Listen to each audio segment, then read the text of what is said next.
where what we're really wanting to do is to revert back to more of our innate inner wisdom that is there, that provides that gut feeling that comes also through the heart that says,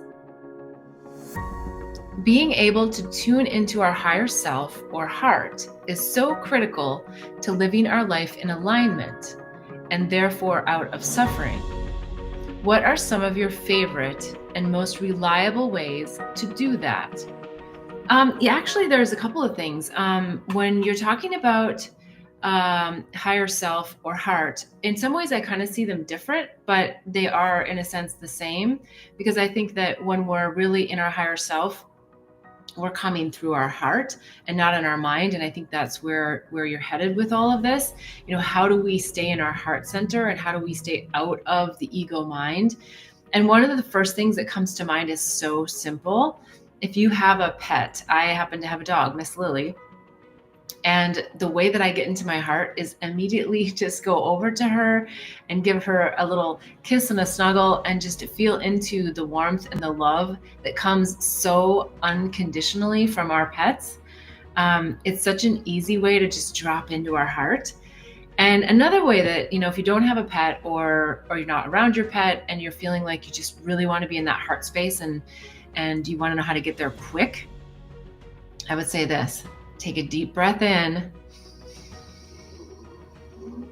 and feel it going all the way in and all the way down to your tailbone, like your sit bone. And if you can be sitting while you're doing it, even better. But if not, it's okay. And it's so basic. Breath is so basic. And I know this is something that you already know, but it's something that can really ground you fast into being in your body. Like when you actually focus on the air coming in through your nostrils, feeling the air crossing all of the little hairs in your nostril, and then actually feeling your chest opening, then you start to bring your awareness down to your chest area and into your heart, right? So you want to just be in that space of feeling there. And maybe it's even like putting your hand right here and just feeling what that feels like to be in this space, because what it does is it takes you out of that mental space. So those would be some tips that I would say are really helpful to make that connection. Now, there's other things that you could take advantage of, like heart math. It's a great meditation technique, and that also gets you in sync, because you want to get really into the rhythm of your heart and the energy of your heart. And there's some data and science that's coming to mind, but I can't actually quote the actual article or the study, but they looked at the electromagnetic field of the heart and how the heart actually anticipates things that are coming in like the immediate future. And it's kind of like that fight or flight idea. And so our heart is really a great determining factor for assessing intuitively things that are coming. It's like, and we talk about it a lot, I think, as a gut feeling. And I think that is a similar thing, but it is actually coming more from your microbiome in your gut. And you're just like, oh, I feel that gut feeling. But when we can get the gut and the heart together in our intuition and our feeling and our centered place, right, to be here. But most of the times we're here and we're thinking, because we get rewarded for that thought-based system of if then thinking, if I do this, then, where what we're really wanting to do is to revert back to more of our innate inner wisdom that is there, that provides that gut feeling that comes also through the heart that says, this is what I want to do. This is where I want to go. And sometimes we have to navigate that, and we have to kind of go around it in a different way. And it's not always like a straight line. Like it's not always that we do one thing and then we can just stay on that line. It means like, well, I made that decision and that decision got me to here. And now I need to go this way. And then I need to go this way. And it's only the societal programming that's going to judge you to say, oh, you're lost, or, oh, you don't know what you're doing. No, you know what you're doing.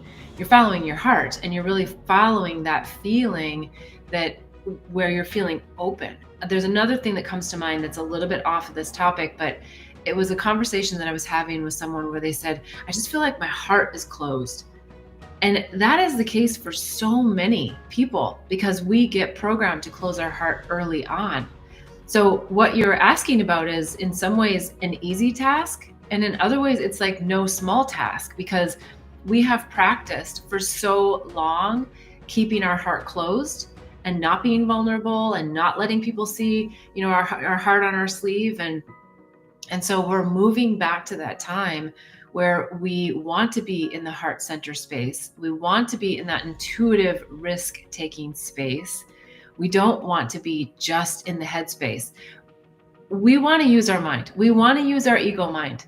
It's a beautiful thing. It has a program in it that makes us not have to relearn some things. So we're not discounting the mind. We're saying, let's just get the mind in the back seat and the soul in the driver's seat. And the soul exists in your fourth chakra and your third chakra, right? Your soul exists here. Your solar plexus is where you really reside. And that's where you want to come back to, is that place. And so it's really doing a lot of deprogramming, if you really want to be in this heart-centered connection. It's not something oftentimes that you can just like wake up one day and it's there. It is always there, don't get me wrong. But because of the programs that we've instilled and we've learned and we've exercised over the years, that's where the work comes in. So it's available to all of us all the time. It's just doing the work to continue to open, and to be able to walk out in the world with an open heart and not necessarily have it on our sleeve in the sense that others can just, come and crush us. No, that's not the point either. So hopefully I've answered that question about the higher self of the heart, because then you're listening to the wisdom from your inner wisdom, your higher self in your heart, right? Not your mind. So hopefully those tips were helpful. If not, I'm happy to add more. You can give me some information in the chat and I'll be happy to share. Okay, let's move on to the next question.